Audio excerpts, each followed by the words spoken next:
Drop knowledge, I'm a diamond in the rough, a shining piece of coal, trying to reach my goal. My power of speech, unimpeachable. Only 19, but my mind is older. These New York City streets get colder. I shoulder every burden, every disadvantage I've learned to manage. I don't have a gun to brandish, I walk these streets famished. The plan is to fan this spark into a flame, but damn, it's getting dark, so let me spell out the name. I am the A-L-E-X-A-N-D-E-R.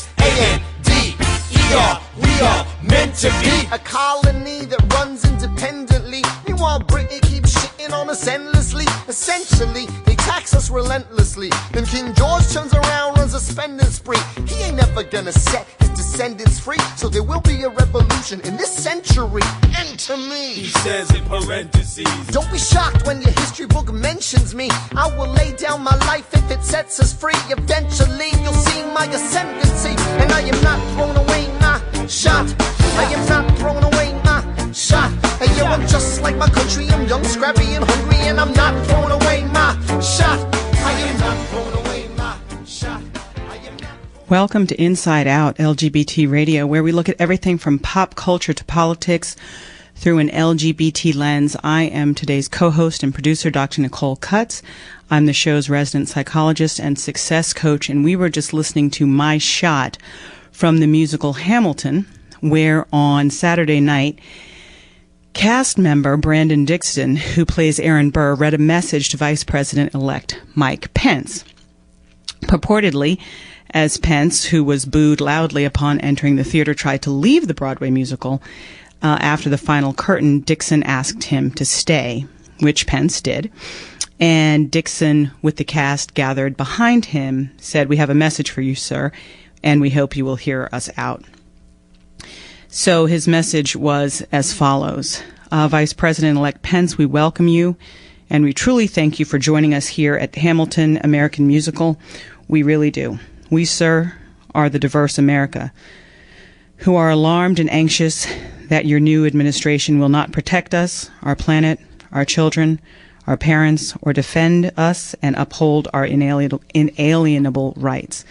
But we truly hope that this show has inspired you to uphold our American values and to work on behalf of all of us. All of us. Again, we truly thank you for this wonderful American story told by a diverse group of men, women of different colors, creeds, and orientations. So that was the message that was read by cast member Mr. Dixon that night at the Hamilton performance. Now, although Pence had already been exiting, he did stop to listen to the message. And in fact, his response seemed to be rather positive to this. He stood and listened respectfully. I've watched the video.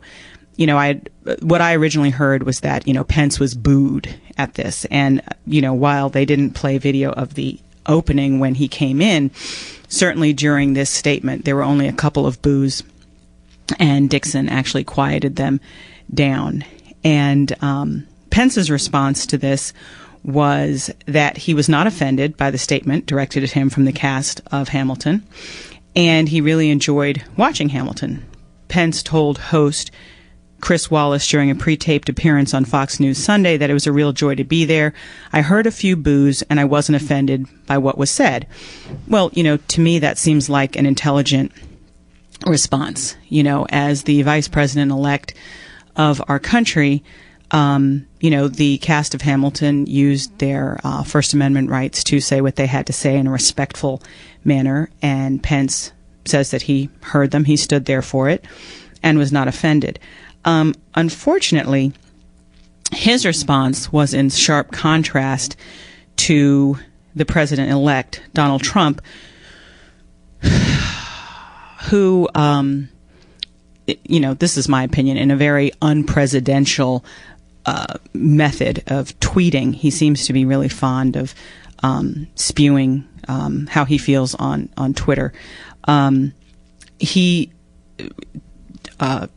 Trump tweeted that he felt that the cast owed him, Pence, an apology, and his words were, "Our wonderful future Vice President Mike Pence was harassed last night at the theater by the cast of Hamilton, cameras blazing."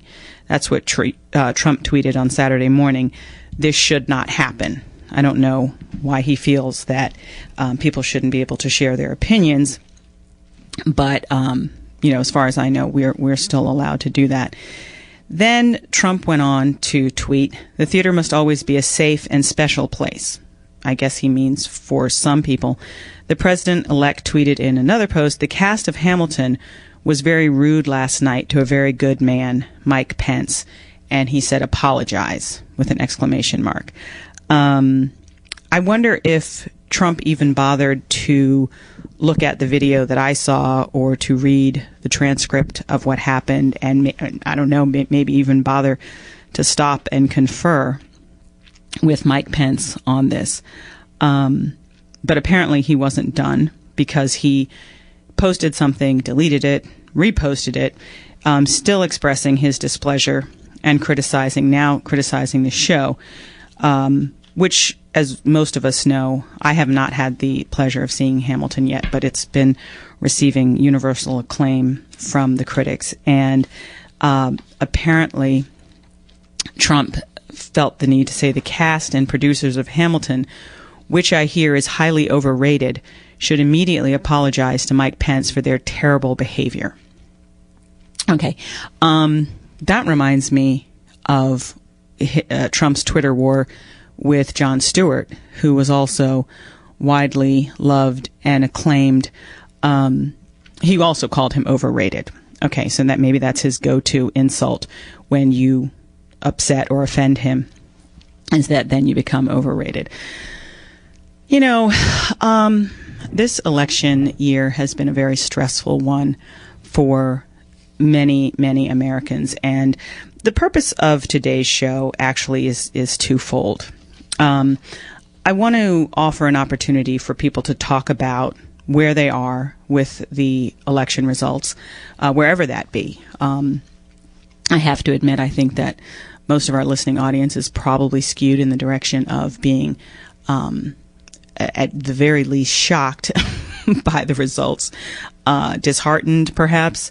I'll share, what my response has been, but I want people to have an opportunity to call in today and share their thoughts, their feelings on their process in terms of whether or not they were upset. Some people I know are still grieving, and going through the process of sort of what do we do next, right? So I think that's very important for us to have some time to do that, and different people are going to take different amounts of time. I have to say that as a psychologist, I have had clients who have come in, some clients who maybe I haven't seen in a while, who called and said, "Can I come in? I would like to talk about the election and how I feel." So, and so that combined with, hearing from my friends and, of course, on social media, and my own experience, I know that many of us have been taking some time to process and get through. And the second purpose of today's show is to look more closely at the facts. Okay, so to look at what is the possible state of LGBTQ affairs and rights under this Trump-Pence presidency. I know leading up to the election, Trump had a lot of divisive rhetoric that was very antagonistic and threatening to a lot of minority groups, and that, Mike Pence is known for having an anti-LGBT record. And there are a lot of people who, as a part of what they're feeling right now, is frightened, okay? But I think that our fear is heightened when we don't take the time to look at the facts. What's going on? What can this administration conceivably do? And, today, because this is Inside Out LGBT Radio, I'm going to be focusing on that LGBT lens, okay? And where those of us in that community should be focusing our attention. Now, in order to call in, you'd need the phone number. So I'm going to share that with you. And the phone number to call the studio is 202-588-0893. You can also listen online, by the way, at WPFW.org, WPFWFM.org. But to call in and make a comment, you need to call 202-588-0893. So the first thing I want to talk about is the reactions, the feelings, okay? I myself was, I won't say that I was shocked by the results of the election. I never felt that that Hillary Clinton and the Democratic Party had it in the bag by a long shot. I know there were a lot of people who said, oh, it's going to be okay. I tend not to be it's going to be okay kind of person. So I really didn't just use that as a way to calm myself. I really felt that it was not in the bag, and I did what I could, which, was not very much to help to support Clinton's campaign, because that's who I was supporting. But when election night came and, the returns started coming in, I said, this really doesn't look good. And woke up the next day really just sort of demoralized, and really disappointed. And it's not because I have any illusions about where this country is in terms of how it treats and reacts to minorities, but more because I was hopeful. I was hopeful that, in my opinion, the right side would win out. So I've had to process through that, and I'll just tell you, what I've arrived at and what I've shared with my clients and anyone in earshot basically revolves around the serenity prayer. God grant me the serenity to accept the things I cannot change, i.e., I cannot go backward and change the results of the election. The courage to change the things I can, and in my mind, that's to do what I can do. So what action can I take? And then the wisdom to know the difference. Okay? So conceivably, what can I do? Right? So I'm actually made a to-do list of what I can do. I can donate money to causes that have been targeted, or that we fear will be targeted because of this administration. I can volunteer my time toward causes that I believe in, such as to support women, LGBT issues, youth and education, African American citizens. I can donate my time and my money, my resources in that direction. And join groups. I can march. I need to stay informed so I know where to properly direct my energies. Signing petitions even. It might not seem like a lot, but, that's something that's sort of what I call low-hanging fruit when it comes to to-dos. Like, that's something I can do right at my desk. I can donate money right from my desk. The time, going out and volunteering my time, well, that takes a little bit more, but you know what? It helps me to feel better, to not sit at home and just feel bad or to be sad. That is not where I want to get stuck. So I want to hear from you all. And apparently we have 2 callers on the line. I want to hear from you all in terms of how you felt, how you're reacting to this election, and maybe anything you're doing to cope. So the number again, before I take this caller, is 202-588-0893. So I hear that we have a caller on the line. Hello? Hi, how are you? Hi, good. Thank you for calling Inside Out LGBT Radio. You're welcome. I just wanted to say that I'm stunned, like a lot of us. I feel like I'm on 4 fronts. I'm under attack because I'm Muslim, and I'm also Jewish, and I'm a woman, and I'm an immigrant. So yeah. I feel like, I just really can't get a break here. But what I've been trying to do is stay calm, and also speak my mind. I sort of have been under the radar. I'm a Rotarian, and a lot of people that are in my Rotary Club are Republican. And at this point, I'm realizing they're also white supremacists that I didn't realize. But now I'm standing up for myself. It's a little shaky. I'm sort of frightened to do it, but I am doing it. And like you said, I did give money to Planned Parenthood, and I am giving money to the Anti-Defamation League. Thank you. And that helps me, too. That helps me feel better. And I've noticed, maybe you've noticed this, too, that when I'm in a group of people sort of speak a kind of code to one another, trying to figure out how they voted and how they feel before actually talking about this stuff. Has that been your experience? Yeah, I think that especially when people are in what they perceive as mixed company, they're being very circumspect in what they say, which might be a good thing in some ways. What's your experience with that? Is that something that you welcome, or that you would rather that people would just speak more frankly?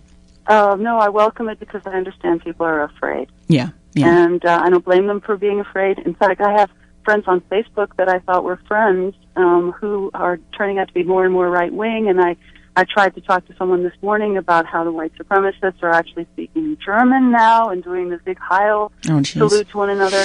And another friend messaged me and said, "Don't talk to him. He's a white supremacist. Don't you know?" And I didn't know. So, it's hard. Yeah. It's really hard right now.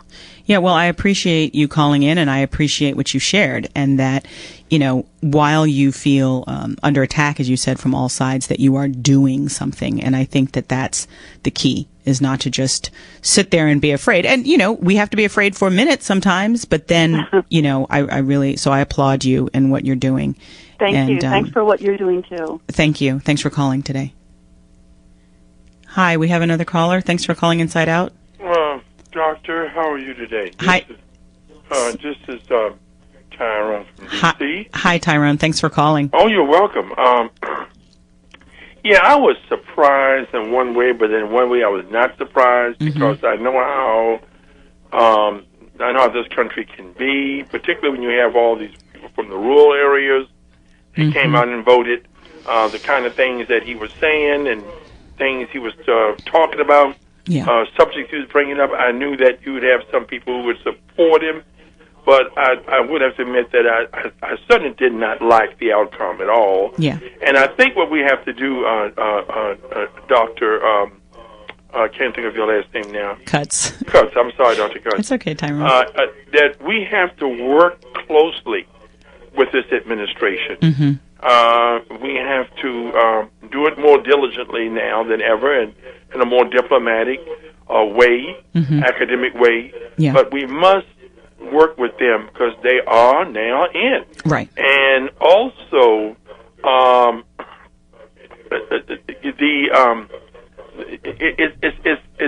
it's really very upsetting, but that it just is all happening. But we have to understand that the people are watching them. That's one thing for sure. Yeah. Because you're getting all of the protests and everything. That indicates that people are watching them. They know people are watching them, and they've already been told and shown. So what we have to do is we have to take advantage of that and sit down with them. And I think there's something that's very reasonable in Congress and the Senate. Yeah. And work with them on a daily basis if necessary to make sure that all of our civil rights are protected. And I'll say this, and I'll let you go. There are two bills in that Congress that I would like to see out of there. The Edna bill. The other one is that I think it's the LGBT civil rights bill. And I think if we work with them through this administration and they see, that we are serious, and that we're on top of it. Yeah. And I think we might be able to be maybe a little more successful than we first thought. So I think we need to give it a chance. Okay. And thank you for taking my call. And I want you and your family to have a blessed and safe Thanksgiving holiday season. Thanks. Same to you, Tyrone. Thank you for calling. Okay. Thank you, Tyrone. We have another caller. Thanks for calling Inside Out. Hi. Hi. My name is Taryn. This is the first election I ever voted in. I'm sorry, what did you say your name was? Taryn. Taryn. Thank you for calling, Taryn. Yeah, of course. And congratulations on voting. Oh, thank you. Unfortunately, it was this election that I voted in. So,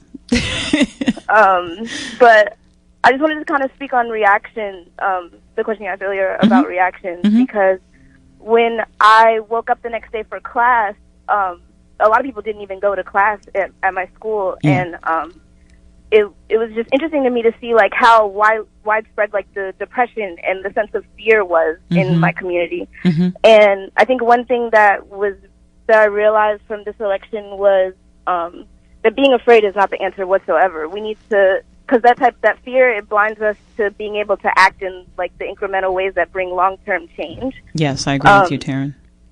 So I think that's kind of all I wanted to say. Just as a young person seeing this election unfold, like I wasn't shocked by any means that he was elected, but definitely had to come to grips with the reality of what that means for, the climate, LGBTQ rights, college education, how much that's going to cost, all that type of stuff.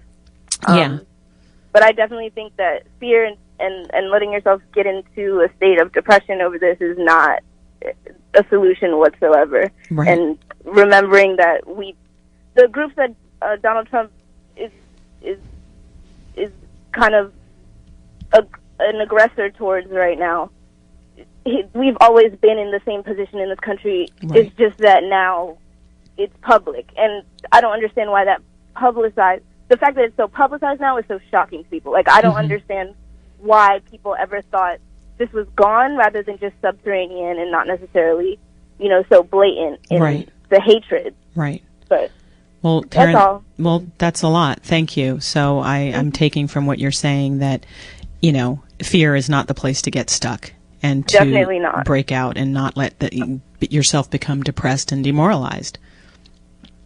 And you sound like a brave person. Oh, I'm just living. I'm just trying to Just live it. Okay, well, I appreciate you. Career. Oh, of course. Thank you for your time. Okay, thanks for calling. Bye-bye. Okay, bye-bye. David, do we have anybody else on the line? No? Okay. So, again, I want to thank those folks who just called in to share their thoughts and their reactions to the recent election of Donald Trump and Mike Pence. Apparently, we do now have a caller on the line. Thank you for calling Inside Out LGBT Radio. Yes, thank you. Good afternoon. Hi, my name is Mary, and I was just calling to express my opinion about the election. Thank you, Mary. And what I feel about it is everybody is going to have to stick together, and we have to fight this. Mm-hmm. This is no time to be talking about we're going to have to deal with it or be quiet. We need to tell the media to go, where. Mm-hmm. I advise everybody to turn off all of your networks. Take Thanksgiving Day as a coming together day for reality and talk about it and plan a strategy. Don't talk about what you expect the legislators to do. They are stupid. They're not going to do anything. They've been bought. And they're so used to being bought they can't get out of it. Yeah. You see any news talking about the Dakota pipeline right now? A little bit. How I people heard, will be, I heard a little bit yesterday on NPR, yeah. RT is showing it only. The other networks I cannot say its name. It will not be a president for me. I will not recognize it or any of its relatives coming to the needs to be torn down, blown up White House, needs to be turned into the people's house. And so, no, I'm saying no to everything. I say resist. And don't let them tell you that the school kids, keep it up. Yeah. And parents, you need to step in and tell the school board where to go. This is a fight that we're going to win. We're going to win, so thanks for listening to my event. Thanks, Mary. I have a question for you. Do you feel that maybe people over the last, let's say about 8 years or so, a little bit longer than that. Yes. Do you feel that, right? Do you feel that we have become somewhat complacent? Oh, yeah, man. We're sheep. It's taking people a minute to wake up. How many of us, we got to tell people to not shop on Black Friday? You got to be told that? Yeah. Yeah. No. And anybody saying that they're going to shop on Black Friday, I'm going to put you in the category of coon. Thank you. Well, thank you for calling, Mary. Thanks for your opinion. Okay. We have another caller. Thanks for calling Inside Out. Oh, yes. Well, I'd like to make a comment. Yeah, certainly. Thank you. And that is, with Thanksgiving approaching, we're going to have a lot of family gatherings. Mm-hmm. Personally, I have a couple of my family members who are Republicans. Mm-hmm. I'm, of course, a Democrat. Okay. And I would like to caution families who are getting together to be mindful of checking their feelings okay. and careful of discussions, particularly political ones, okay, about what's happening, because it is such an emotional issue. Mm-hmm. So you're thinking that maybe because emotions are so high, we should go back to not discussing politics at the dinner table? Absolutely. Okay. I have two family members who have voted Republicans, and we're going to gather, and I will refrain from doing any conversating about this election and politics. Mm-hmm. So I think in order to keep the peace in the family, they are they have enough issues going on without having to interject something like that, and this too will pass. Okay, well, thank you for calling in, and thanks for your comment. Thank you so much. Okay. Bye. All right. Well, thank you again to those folks who have called. If you would like to call in with a comment on your reaction to the recent election, the phone number is 202-588-0893. You're listening to Inside Out LGBT Radio on WPFW 89.3 FM in Washington, D.C. I am your host today, Dr. Nicole Cutts, and we're talking about how folks are reacting to the election and what you're doing about it. Of course, that's my bent, right? Is what you're doing about it. My friends on social media know that I keep saying, you don't have the right to complain unless you're doing something. And I have a reason for that. I think that we have a finite amount of energy. And if you're directing your energy toward complaining, that's energy that you could be using toward doing something positive. I also want to talk to some of my fellow Facebook activists, okay?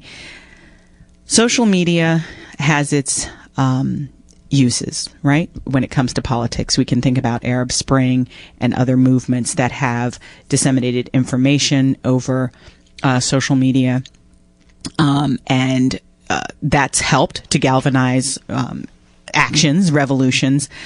But I don't want us to get too comfortable with thinking that me sharing my opinion on Facebook is the same thing as doing something. I think that we need to be, again, more conservative with our energy. Getting into battles on Facebook with people, getting angry, unfriending people.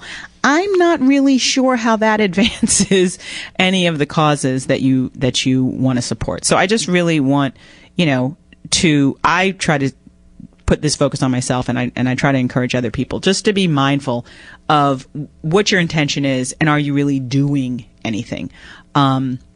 Sitting back and saying you disagree with something while not doing something about it is pretty much the same as doing nothing. It looks like we have another caller on the line. I want to thank you. Welcome to Inside Out LGBT Radio. Hey, thanks for accepting my call. So, I guess how I feel about this recent election is kind of, it's a loaded question. This is like literally the first time as an adult in this country where I feel very unsure. You know what I mean? Very unsure about the future. I mean, with Bush, it was clear we were marching to war. Yeah. With Obama, it was clear he wanted to take us to change. But then it was clear with both of them, and I'm sorry to, if I offend anybody, but they were kind of a disappointment. A lot of the things that, Obama was a great president in a lot of ways, but in a lot of ways he really disappointed the people, and he still is disappointing the people with, our water crisis. I think there's an agenda to create a water crisis, but this election, back to the election, it's kind of scary, but I think really I'm not as upset, and I'm not crying about this one, because I already cried and I already felt upset when the primaries were stolen from the clear candidate, from Bernie. I mean, Hillary has herself and the DNC to blame. Let's think about this. Before you get out there and protest and scream and yell, she was such a nasty, disgusting candidate that the people rather have voted for uncertainty than knowing what she was going to continue bringing to the table. Think about that. Think about all the weapons sales that she made to Saudi Arabia, which beheads people. If you have a child, if you have a little girl who's like 8 or 9 and she wants to climb trees, she shows signs, they call her a tomboy. Saudi Arabia's like, oh, she's gay. Behead her. They behead people and hang people. So, Hillary found no problem in selling them millions and millions of dollars of weapons, which then turned around and ended up in the hands of ISIS and all these other, quote unquote enemies that we have, that we're creating. I mean, they were first ISIL and we were funding them. Now, since we're fighting them, we call them ISIS. I mean, let's make up our mind. It doesn't make any sense. And so I think really, let's think about this before you get so angry.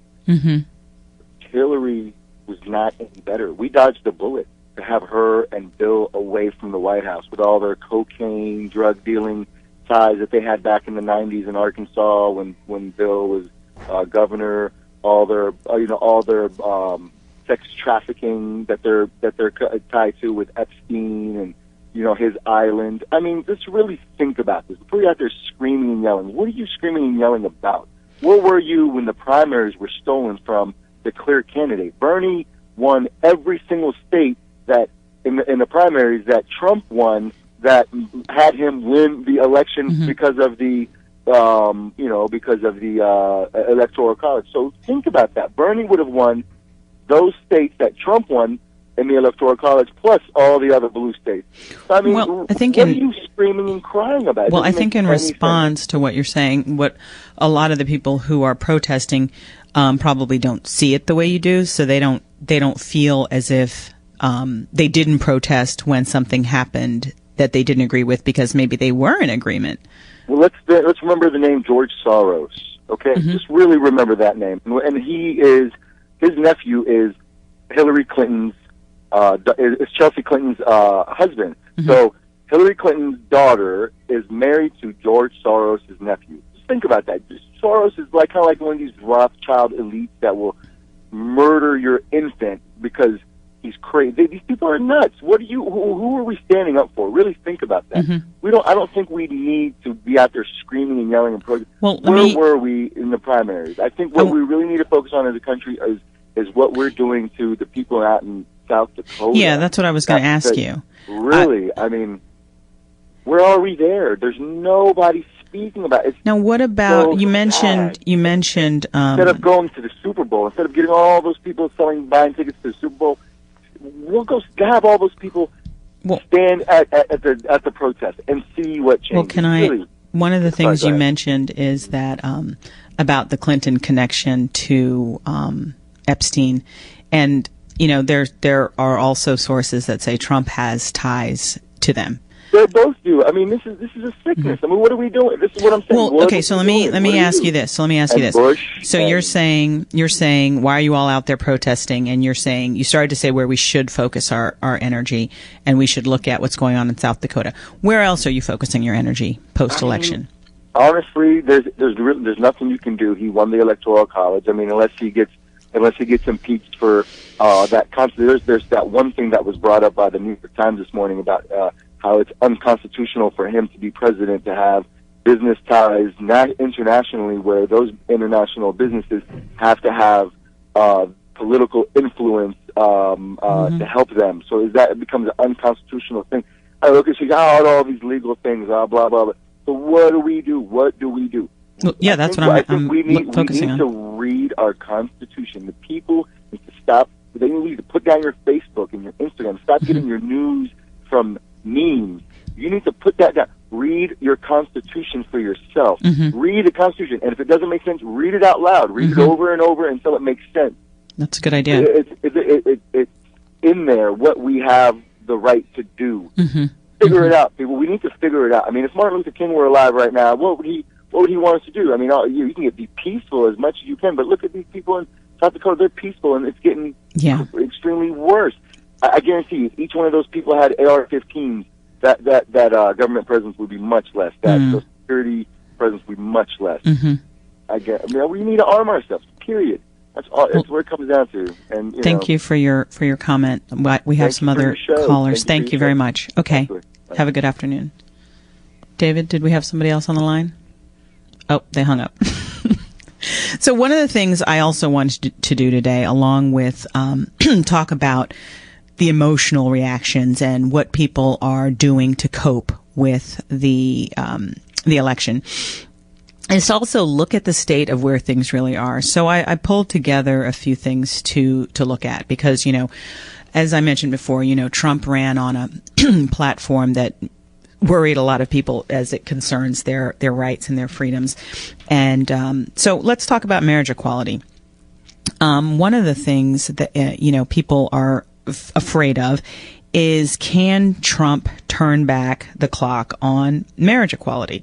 So, excuse me, what he said in an interview on Fox News in January 2016 was that he would strongly consider, those are quotes there, appointing judges to overturn the Marriage Equality Act.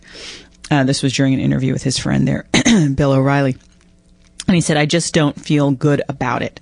I don't feel right about it. I'm against it, and I take a lot of heat because I come from New York. You know, for New York, it's like, how can you be against gay marriage? But I'm opposed to gay marriage.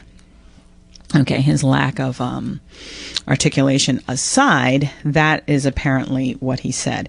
So I was reading an article. There's a professor, Dr. Patrick Egan. He's an associate professor of politics and public policy at New York University. And he described the state of some of these LGBT rights in relation to Trump.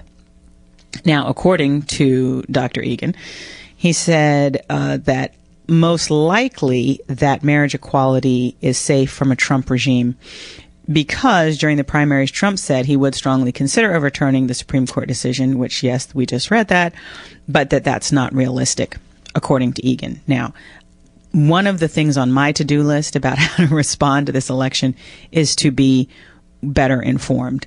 So, yes, I can read this one article that says, according to this guy, Egan, who I don't know, that's not likely. But, as our last caller mentioned, I don't think that's a bad idea to read our Constitution. I mean, maybe I saw it when I was, a child visiting the Capitol, but I haven't read it. Have you? I don't know. Trump has promised to appoint conservative justices to the Supreme Court, but even with those justices, even with, like, let's say before Antonin Scalia died, who was obviously very conservative, the court still ruled in favor of the same-sex marriage. Okay? So what's more, he goes on to say, for the court to consider overturning its ruling, a relative conflict on the issue of same-sex marriage would need to occur on a state level. So in other words, there would have to be a case that would elevate that the case of marriage equality to the high court again. Right? So it's not going to just happen because, according to Egan, it's not going to just happen because Trump decides to overturn it. There would have to be a case that would rise to the court. And even with that, he's saying that's not a guarantee that they would necessarily vote against marriage equality or try to turn it backward. So that's one bit of information I think that's important to educate ourselves on, is the state of marriage equality under this presidency. We also have another caller on the line, so thank you for calling Inside Out. Yes, hi. I was just listening to your program. First, I want to congratulate y'all for, letting people call in or comment. Mm-hmm. I was listening to the last speaker. My name is Mike. Hi, Mike.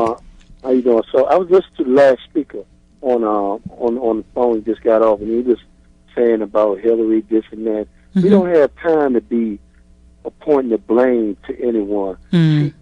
See, and when you were saying about the BLT, about Michael Pence, he's very strong. He support that getting rid of gay marriage and things like that, and everything that Donald Trump say he's going to do. Mm-hmm. See, and then the other day they just showed on the news, they had this family guy.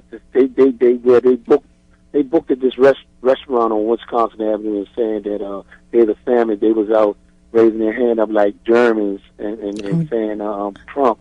So it's a really bumpy ride. I'm sorry. Can you repeat that? You said there was a family at a restaurant, and what happened? It's this white supremacy group, or they made reservation at the restaurant. I forgot the name of the restaurant in Wisconsin Avenue, and they said it was a family. They was having a gather for a family. But it wasn't a gather for a family. It was a gather for Trump. And they was outside holding their hand up like the Germans, like, hail Trump, hail Trump. But Trump is German. So what I'm saying is that, okay, let's stop putting the blame on Hillary. Let's stop putting the blame on, like Bernie Sanders going to save everybody. Because, Bernie woke us up to a lot of things. Mm-hmm. But the vote is over. We got to move on and pray that we get through this. Right. We got to get through this. Mm-hmm. You understand? No? And we got for real, we got to get all who stand behind Trump as the Republicans, and I don't know if the Democrats stand, but we got to get rid of that party because they show what they stand for. Yeah. You see what I'm saying? They stand for that. Mm-hmm. I'm saying, and then only way we got to get together and we got to read a lot, like our Constitution, read the laws. We got to read the laws and present petitions and get millions of signatures and get things changed. And pay attention while we're going along in this area throughout this time while he's president, and something don't sound right, and then we protest about it. Right. But be protest on the side where there's no violence. You see what I'm saying? Yeah. And that shutdown, if you can stop their money, they'll listen. You'll bring them to the table because we put the congressman in there. Yeah. And that guy, I believe the FBI guy, he should be locked up because he was a prosecutor. His professional ethics, he violated that. He was unpresidential. You know, he should be locked up. Not because you have friends inside the Republicans and the Democrats. No. When you come to your job, it's professional ethics is first and presidential is first. Okay, he violated code, and they knew they wasn't nothing in there because they was losing the Senate race. They was losing the House. And that's what they did. They figured out. So it got hot under Juliana feet. So that's, it got hot under him. So they came back 2 days after they let it lean for 9 days. Trump is not going to do nothing for us. Trump is going to mess it up. What idiot going to try to put his family in there? He don't know nothing. Yeah. He don't know nothing. Yeah. And it's a lot of bad people coming in this party. They don't know nothing, and they're going to hurt us. Yeah. I don't know. The only thing we can do is just lay back and see. Well, now, on one hand, you're saying we need to be informed and protest peacefully. And then it sounded like you started to say we have to wait and see. Can you reconcile that? What I meant to say is that we have to, once they try to get in the House and try to pass this bill, this and that, try to turn back the clock on gay marriage and all that. You know, I'm not gay. I'm just speaking about it. Once they're trying to get rid of that, because Michael Pence, all them, the Republicans, they believe in that under God in the Bible. They believe that. Yeah. So they definitely gonna try. Yeah. I mean, so you look at the party that's what's behind him. So we have to get rid of the Republican Party. We know we got a mission. Okay. We got a mission. So now, are you in favor of our two-party system that we've been going on for all this time, where a lot of people say it's just one or the other? Yeah, I'm more Democratic, but I'm not for the abusing people and taking away their rights and stuff like that. No, I'm not for that. Right. Because I mean, even with the Democrats, everybody has skeletons in their closet. And one thing I can say, when the Democrat was in there, everything was going smooth. Things been running smooth. Well, yeah, according to us, and it was. You had no problem about the gay marriage and none of that. Now all this stuff is popping up. Well, yeah, I think that what a lot of us experienced was feeling like we were. That's why I'm on the radio waking y'all up. It's time to get rid of the Republican Party, because whatever they stand behind Donald Trump, that's what they stand for. They stand for that. Okay, well, thank you for calling. Thank you, appreciate it. Thank you to that caller. David, no, we don't have anybody else on the line. So what I'm going to do is I'm going to continue with my attempt to share some facts on issues that pertain specifically to the LGBT community. So in terms of transgender rights, because, you know, that's another area in which the LGBT community has made a lot of inroads over the past decade or so. And so people are concerned, right? So one of the things, you know, Trump's take on transgender rights has been conflicting. He initially supported the Obama administration in working toward allowing transgender students to use the restrooms that match their gender identity, but later changed his stance by supporting the North Carolina law that restricted restroom access for transgender people. So now in June, Trump said he's going with the state when it comes to trans bathroom rights, a statement contrary to his comments in April. And he went on to say, and bear with me as I try to translate Trump speak, North Carolina did something that was very strong, and they're paying a big price. There's a lot of problems. Okay, I'm sorry. Grammatically, that's just not correct. Should be there are a lot of problems. Trump told a town hall on NBC News, "You leave it the way it is. There have been very few complaints the way it is. People go, they use the bathroom they feel is appropriate. There has been so little trouble. And the problem with what happened in North Carolina is the strife and the economic punishment that they're taking. So, I think from that we can take that Trump wants to go with states' rights on this, but he's certainly not going to continue to support transgender protection or equality when it comes at least to restroom usage. Is that somebody on the... Okay. We have a caller on the line. Thank you for calling. Inside Out. Hi, my name is Emily. Hi, Emily. Thanks for calling. Thank you. And I'm calling because I am still so upset about this election, and I'm having a hard time moving past it. Mm-hmm. I'm particularly dreading Thanksgiving with my family, half of whom voted for Donald Trump. Mm-hmm. And it's very hard for me to not make this all personal. Mm-hmm. Donald Trump is evil to me. Mm-hmm. And I realize that the people I love who voted for him clearly see something different in him. Yeah. But it's really hard for me to look at them the same way. Yeah, yeah. So when you say it's hard for you to not take it personally, what can you say more about that? Well, I have a son who is biracial, Mm-hmm. and so I'm kind of frightened Mm-hmm. by what I'm already seeing Mm-hmm. in terms of the alt-right Mm-hmm. and their Heil Trump salutes last night, and the other kinds of harassment we've seen in the last 10 days. Right. I'm frightened for my son, and I just don't see how good people could make this choice. Mm-hmm. And yet I know these are good people. Right, So I'm right. struggling. I'm struggling. Right, right. I understand. I think that you're definitely not alone. I appreciate you sharing that because I'm sure there are a lot of people who feel that way, that, you know, they can love these people who they don't understand how they're voting, and they know, or how they voted. They know that they're good people, and so they're trying to reconcile. You know, how could you vote for somebody who could be threatening to the well-being and life of my child? Does that sort of encapsulate it? It does. Yeah. It does. So for me, it's very personal. And Mm-hmm. of course, for them, it's also personal, but it's not about, you know, they don't see it Mm-hmm. in the same way. Do you think that they could, like a lot of people, be just don't feel that, well, you know, Trump is not racist. He's not going to actively do anything to harm people who are African American. Do you think that that's maybe what they believe?